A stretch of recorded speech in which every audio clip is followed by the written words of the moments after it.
বাব্বা কতদিন পরে একটা মাছওয়ালার আওয়াজ শুনলাম। সত্যি অনেক দিন হয়ে গেছে, কোনো মাছওয়ালার পাত্তা নেই। তা দেখি কি কি মাছ এনেছে। ভাবিও কি মাছ নিল দেখি। ভাবিকে জিজ্ঞেস করলাম এটা কি মাছ, ভাবি বললো এটা মুসি, এটা এক ধরনের শার্ক। শার্ক জাতেরই মাছ। তা খেতে খুব দারুণ লাগে। তো এখানে বেশ ভালো করে ছাড়িয়ে বেছে রেখে দিয়েছে, এবার ছোটো ছোটো পিস করে কেটে দেবে। এর খুব একটা কাঁটাও থাকে না।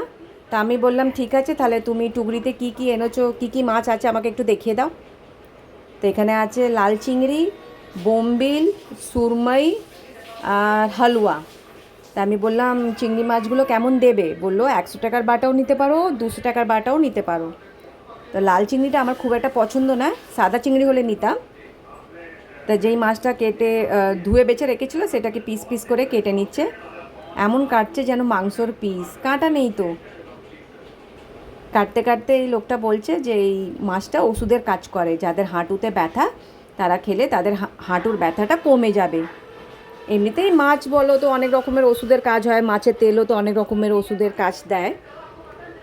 তো মাছ খাওয়া তো ভালোই। তো এর ছালও নাকি বলে বিক্রি হয়। বড় বড় মাছ হলে এর ছাল আলাদা বিক্রি হয়, শুধু ওষুধ বানাবার জন্য।